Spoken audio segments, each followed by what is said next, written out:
I'm Erin Holland. And I'm Darren Palmer, and this is Home of the Century.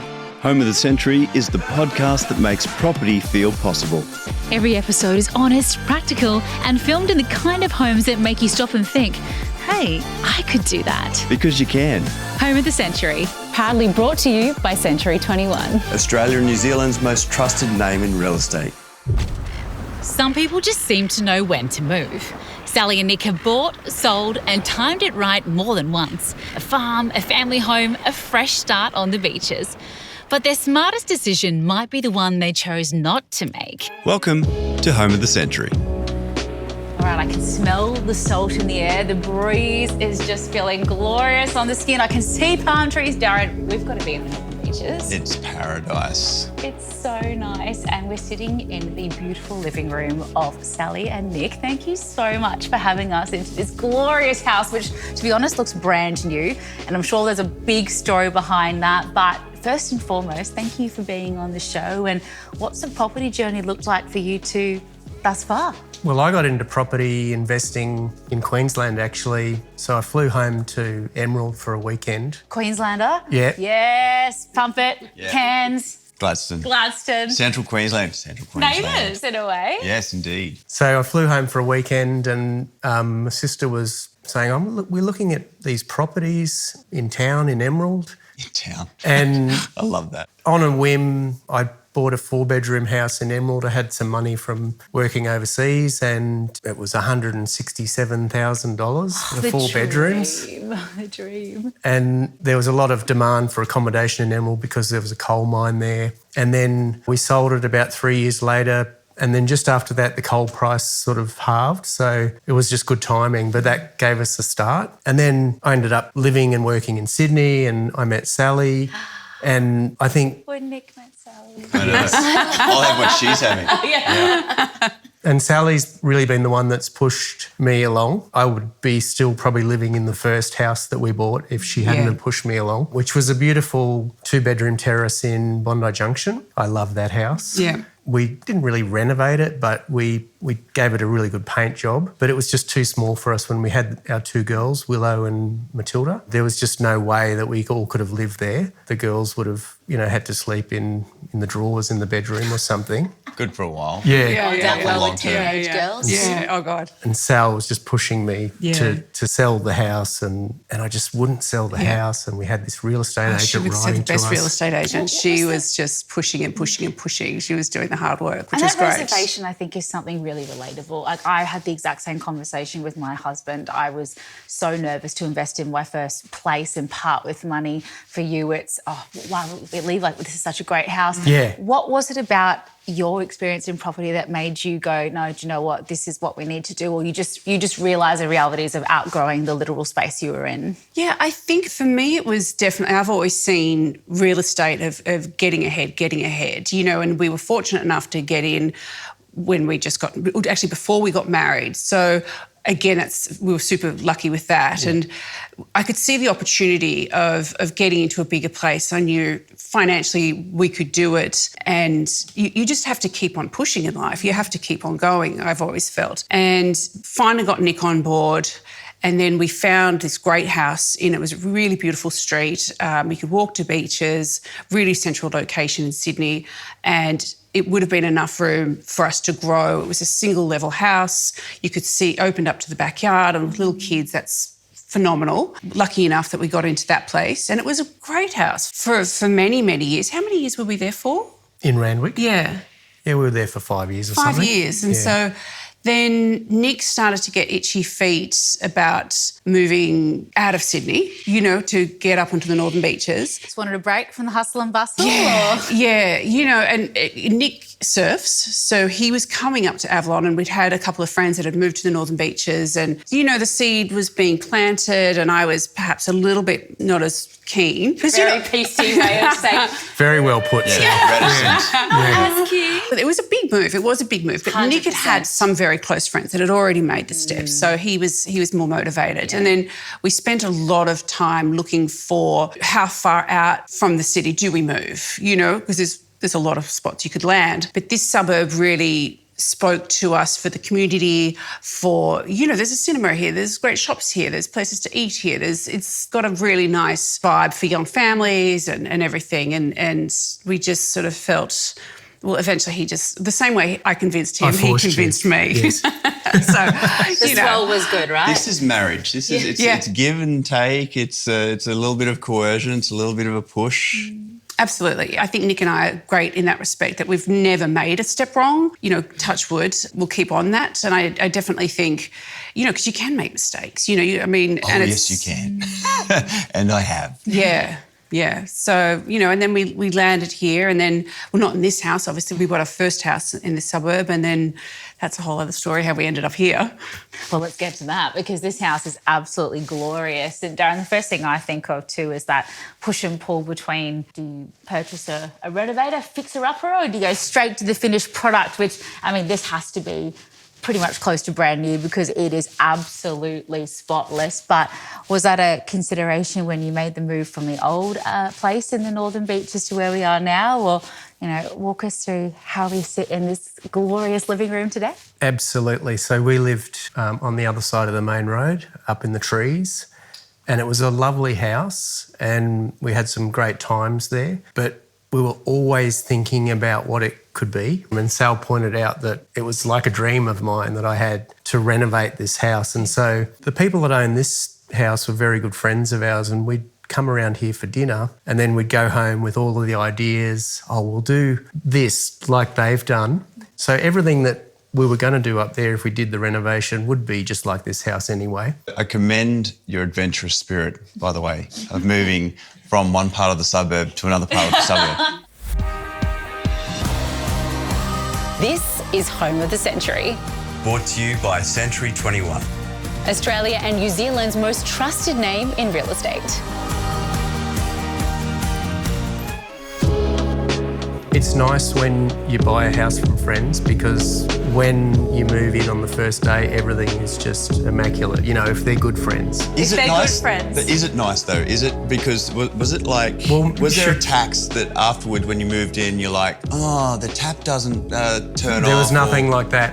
Really? Yeah, but you should. Because that could fray a friendship. But you should ask them, because every time I can't work out something, I just call my friend. Yeah. So how They're does this work? Oh, it's Nick again. They're probably wishing they sold to strangers. I love that though. And it's about 18 months that you've been in this particular property. So it's only a very recent move really, which makes sense that it's such pristine condition. It looks honestly brand new. But when you were deciding between, do we sit down and renovate, we'll call it the treehouse across the highway, or move into this is a post-COVID time. So automatically my brain's thinking, Darren, cost of renovation in a post-COVID world. Timber, we're in Northern Beaches, there's a lot of timber around. Timber went up 30-40%. Yeah. You couldn't get a trade for the life of you, couldn't get a builder.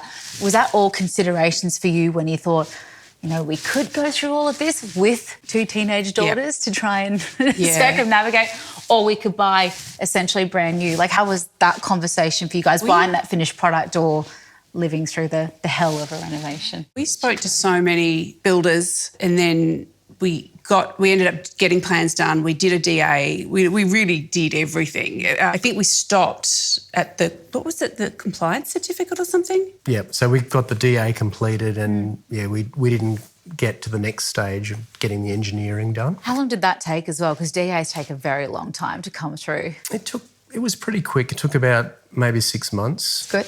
Yeah, but at the time also building costs were going up and up. Whilst it was a good design, once we started to get a firmer handle on how much it was going to cost, it just wasn't feasible to spend that much money in that location. And this was just a far less risky move. Moving here, everything is done. You didn't have to worry about managing a project, making a million decisions about all of the fixtures and finishes in the house. Everything was done for us. My life. Yeah. And that can be stressful for a couple. Can be, is. Yeah. Always is.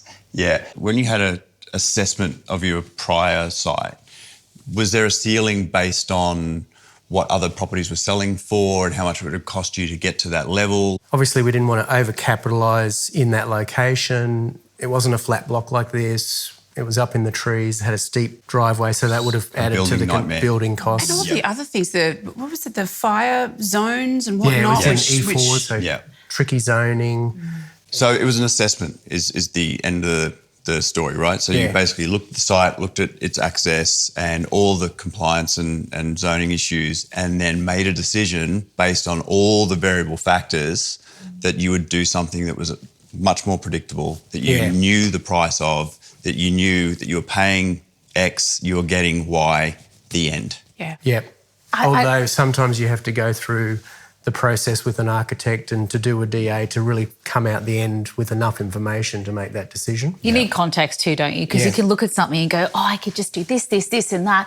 It'll look amazing. And then the realities of it structurally, financially, all of that's difficult. I want to ask you about the dynamic between you two though, because I know I have it in my relationship and I know which one you are in your relationship, but finance, tech bro, whiz, very pragmatic, spreadsheets, beautiful, aesthetic, creative, used to have a beautiful hairdresser in the eastern suburbs. Like, I'm picking up there would be probably a mismatch between, but this is what I want, and you're like, oh, but the money. You know, was there much of that when you were actually trying to go through the renovation process? Because the way that I fought with my husband on stone, on fixtures, on this, on that, on price, like, was that a sticking point for you guys, or am I just a psycho?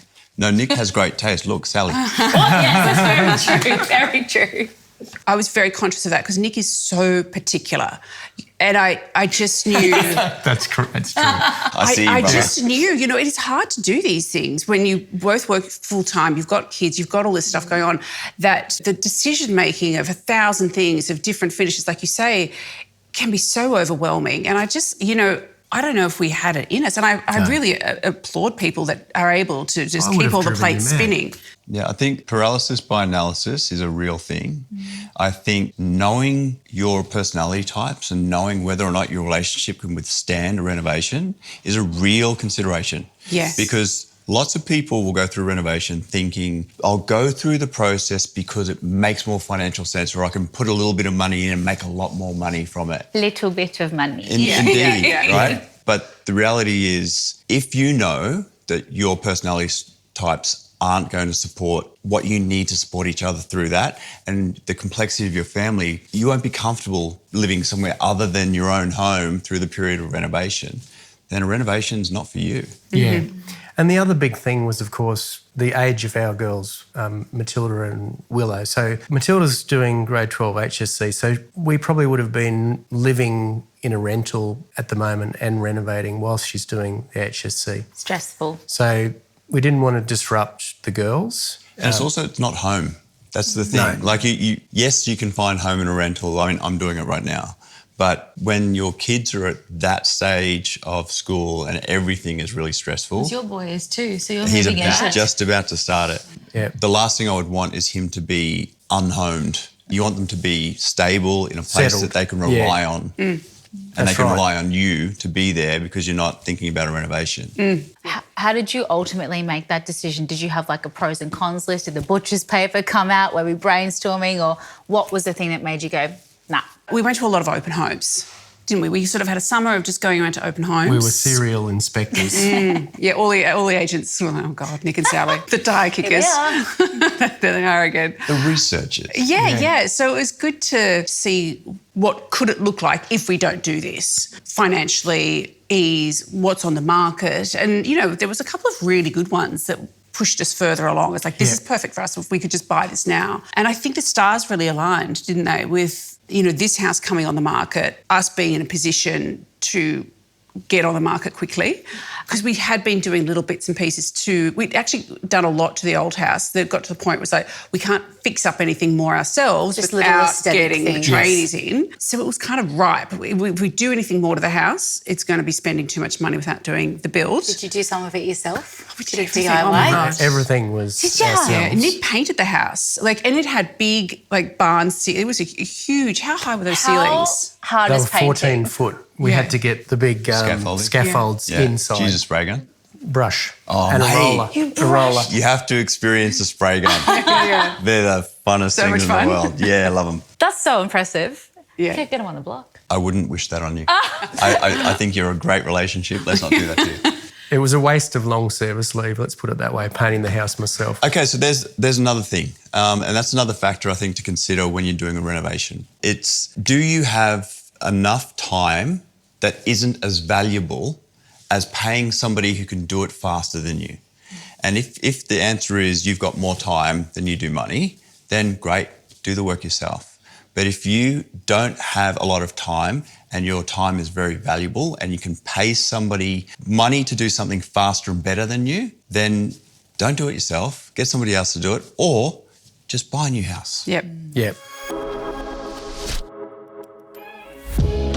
And then when this place came in the market, it just literally, the stars aligned. We made it work. It really is the perfect house for us. And I think also a house that over the next chapter of our lives, we will be very, very, very happy here, which is really, you know, that's what you want in home ownership. You want to be relaxed and happy at the end of the day. So you've visited here 12 times or whatever, you've been to your friend's house, you've looked around and gone, this house is fantastic, we love it, let's copy it. Yeah. And in fact, actually not let's copy it, let's buy it. Yeah. Was it weird for you to, one, sort of imprint your life on your friend's house, or did it always kind of feel like it could be yours? I have felt sort of conscious of that. They were around here for dinner recently. Oh, You know, weird. we see them all the time. It's like having dinner with your ex.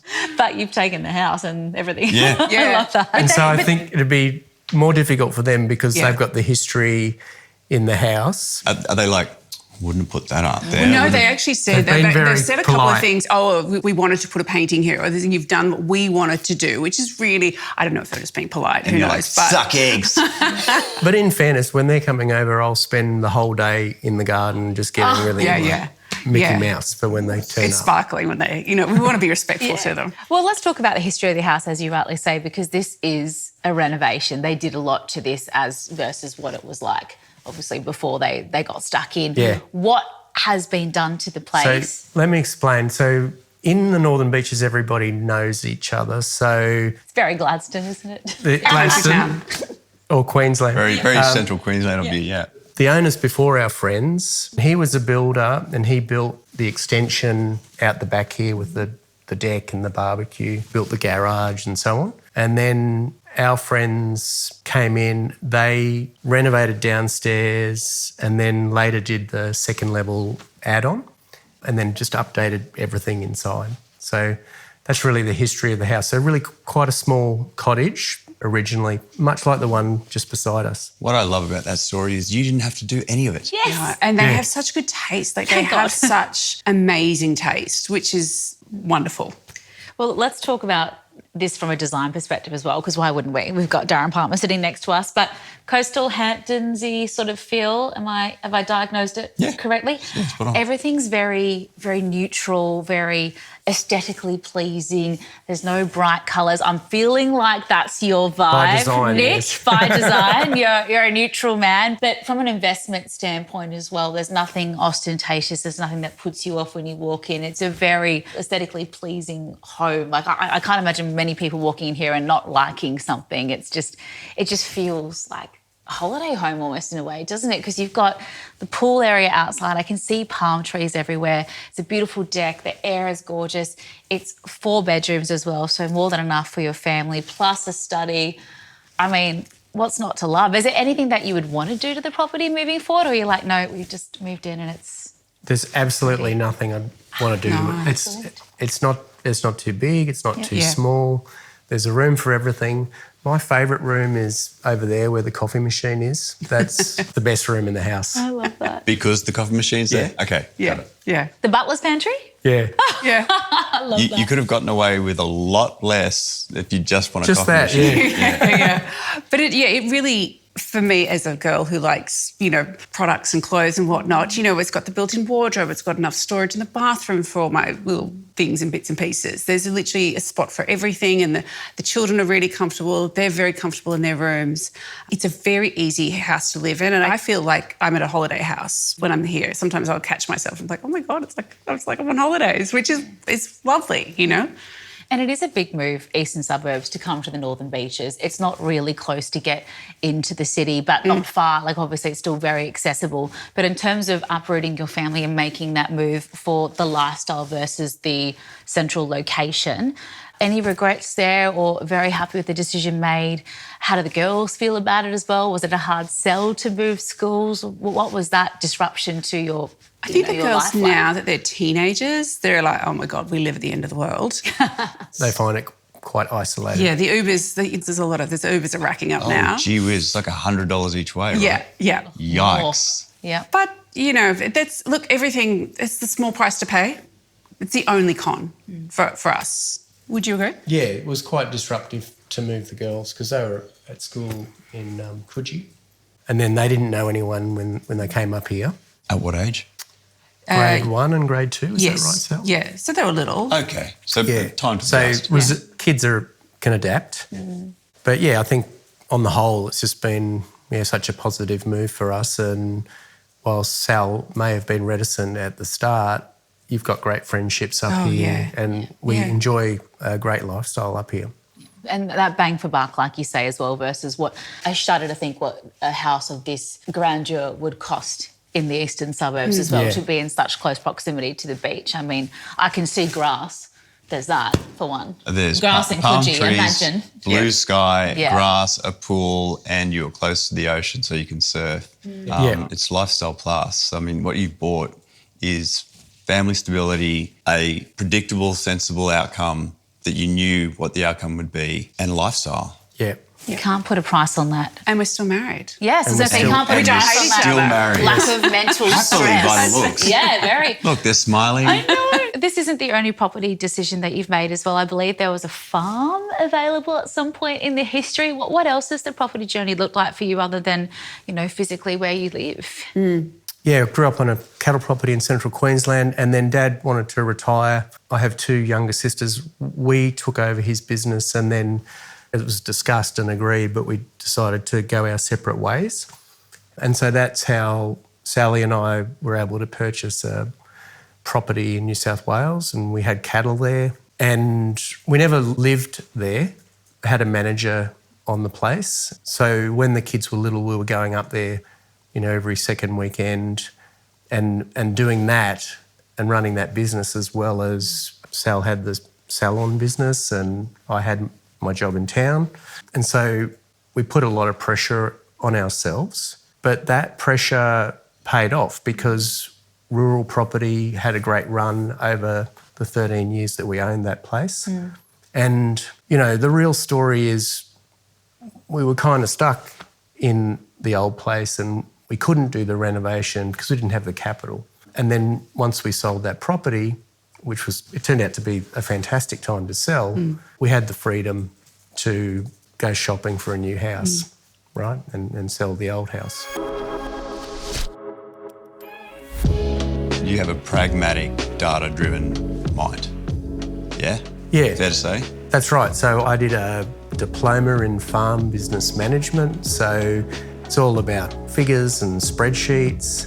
And so I went into the rural property thing to build wealth, and that worked out for us. And did you watch the market and watch what was happening to find the right time to sell the rural property? Were you sort of tracking it with the post-COVID stuff and the move out to land? And with that sort of thing, it's the timing of the purchase and the sale is critical. And when we decided to sell, everything was hanging in the balance. We're not really sure whether it would be the right time. But it turned out to be just an incredibly wet spring, and the property just looked amazing and the market was good too. And so, we got a good result. so you would have had a lot of sort of market triggers in your mind, and then when they all lined up, you just went, now's the time. Yeah. Well, we sold it quickly, but, cattle properties can take 12 or 24 months to sell, and we sold it in 6 weeks. So we were just lucky.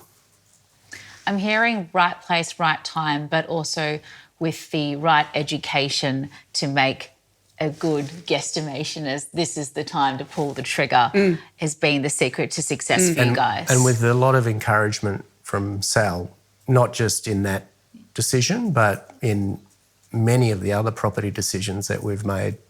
Sal has been the one that has been encouraging and pushing. Well, the 2 houses that we sold, when we did sell them, they did get the record for the street each time. So we have always been fortunate to get it done at the right time, which is really makes you feel good about it. Timing's, Timing's everything. You're obviously isn't it? doing something right. And if you're the brake and you're the, accelerant in this situation as well, how do you have the courage to go, nah, babe, this is the time to do it? Are you a very research person yourself, or just very aware of your surroundings, or how do you know? In terms of research, intuition.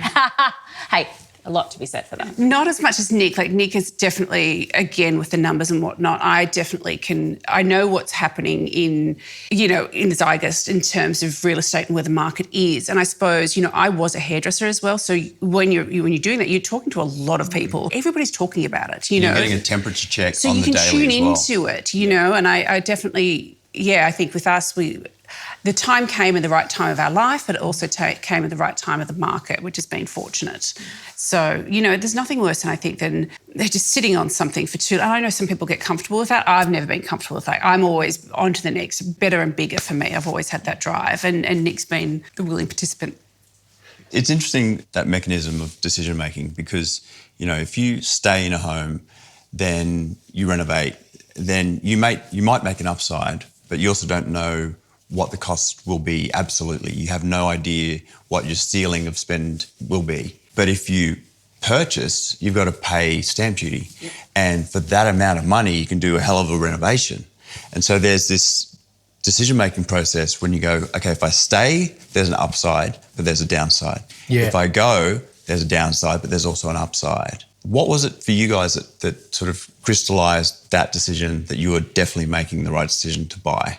I think it was just dealing with knowns, like managing the risk, because there's so much risk of renovating that house that was built in the 80s.